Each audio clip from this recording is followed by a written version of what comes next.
Vous dire adhère. Adhère comme A pour ambition, D pour détermination, E pour engagement et R pour responsabilité. 4 mots forts, Monsieur le Premier ministre, que vous avez utilisés dans vos 3 minutes qui vous étaient attribuées à la tribune de la COP 21 à Paris. Et durant ce même temps, nous étions la risée du pays, de l'Europe, voire des 150 dirigeants du monde entier qui vous accompagnaient. La risée parce qu'on obtenait ce prix fossile décerné à la Belgique pour son comportement en matière climatique. Et pourtant, tout avait bien commencé, ou en tout cas tout s'était bien terminé le 24 octobre au soir, quand Mme Marguem faisait sauter le champagne pour annoncer qu'un accord était trouvé avec les 4 ministres climat de ce pays. Eh bien, il a fallu très vite déchanter. Et dimanche dernier, rebelote, on reprenait les mêmes et on recommençait le même scénario. Monsieur le Premier ministre, alors que le débat est en cours à la COP 21 à Paris, quelle sera la position de la Belgique? D'une part, est-ce qu'on va suivre les indications reprises ça et là dans la presse ces derniers jours, à savoir un accord contraignant, à savoir récompenser les élèves qui investissent pour dépasser leurs objectifs, ou encore ces fameuses mesures diminution CO2 au niveau du fédéral, que ce soit au niveau des biocarburants ou au niveau des investissements économiseurs d'énergie au niveau des bâtiments fédéraux. Et enfin, Monsieur le Premier ministre, qu'en est-il des 50 millions que vous avez annoncés? Est-ce un recyclage du montant existant ou est-ce une aide additionnelle à ce que nous avions souhaité en la matière? Monsieur le Premier ministre, attention, il pourrait y avoir non d'assistance à planète en danger. Merci, Monsieur Sensal. Nu, geachte collega's, wat zijn de feiten? 1 jaar geleden, een paar dagen na de start van de regering, was ik geconfronteerd binnen een Europese Raad met deze uitdaging. We hebben gewerkt op Europese niveau de laatste maanden. Le premier Conseil européen autour duquel j'ai représenté la Belgique, nous avons réussi à nous engager dans le Conseil européen et dans les semaines et les mois qui ont suivi depuis 1 an régulièrement, dans le cadre européen, nous avons arrêté des décisions prises au nom de la Belgique. Il n'est pas juste, comme je l'ai entendu ici, de dire qu'on aurait été ridicule lundi à Paris. Ça n'est pas juste. Ce qui est juste, c'est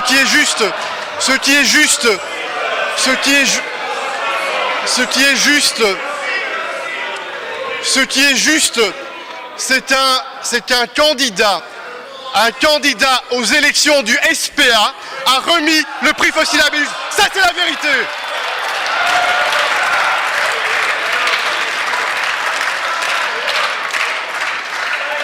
En nu, wat zijn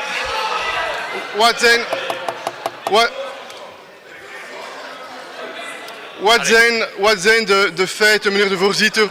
En de bedoeling voor mij, dat is natuurlijk, dat is zeker niet naar het verleden te kijken. Est-ce que je peux parler? Ça ne vous dérange pas, monsieur Calvo? On peut exprimer une position différente de la vôtre.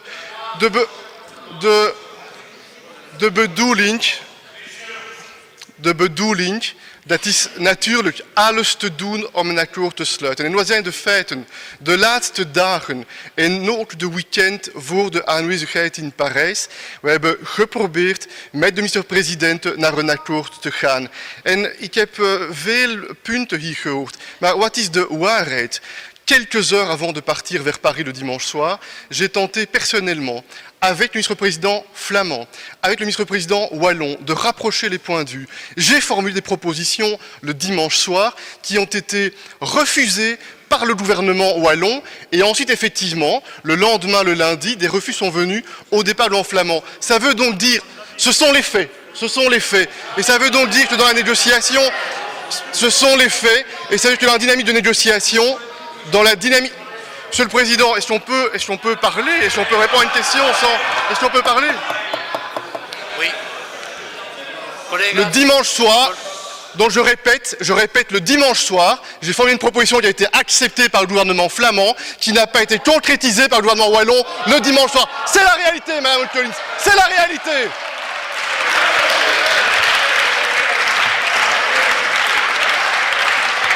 C'est la réalité, c'est la réalité, c'est la réalité, c'est la réalité. Et donc, où sommes-nous? Allez, chers collègues, écoutons le Premier ministre. Je comprends que la vérité dérange. Je comprends que la vérité dérange. Et donc nous sommes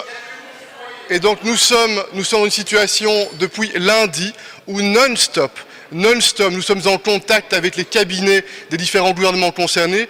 Un quart d'heure avant le début de la séance, il y avait encore des contacts qui avaient lieu, puisque le gouvernement bruxellois était en réunion. Il y avait des concertations en Wallonie également sur le sujet. Il est prévu demain matin d'organiser une réunion avec les différents chefs de cabinet pour tenter d'élaborer un texte de compromis. Je me bats d'arrache-pied, je tente de jouer les bons offices pour faire en sorte que le plus vite possible, nous puissions avoir un accord. Mais je le répète encore une fois, il y a d'une part la décision que nous avons prise de soutenir les efforts européens dans le cadre duquel nous inscrivons totalement, et puis il y a la répartition des efforts entre nous. Je pense réellement qu'on n'a jamais été aussi près d'un accord depuis les 6 dernières années. Nous sommes très près d'un accord.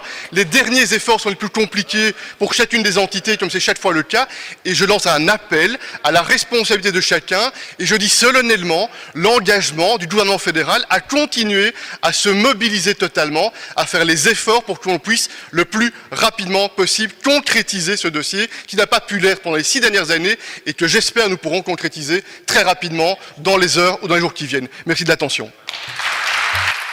Merci, Monsieur le Premier ministre.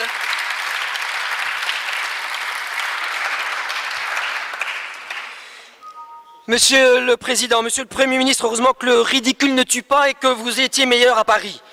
Puisqu'à Paris, vous avez quand même prononcé les mots suivants. Nous avons rendez-vous avec le destin de l'humanité. L'heure est aux décisions et à l'action. Nous devons construire des ponts, élaborer les convergences, forger des accords solides entre nous. Eh bien, Monsieur le ministre, on vous demande de passer de la parole aux actes et de ne pas attendre que la Flandre ait les pieds dans l'eau pour pouvoir avancer sur ce sujet. Et je voudrais faire mienne la pensée de Victor Hugo. Il est malheureux de songer, alors que la nature nous parle, que le genre humain ne l'écoute pas. Merci, Monsieur Sensal.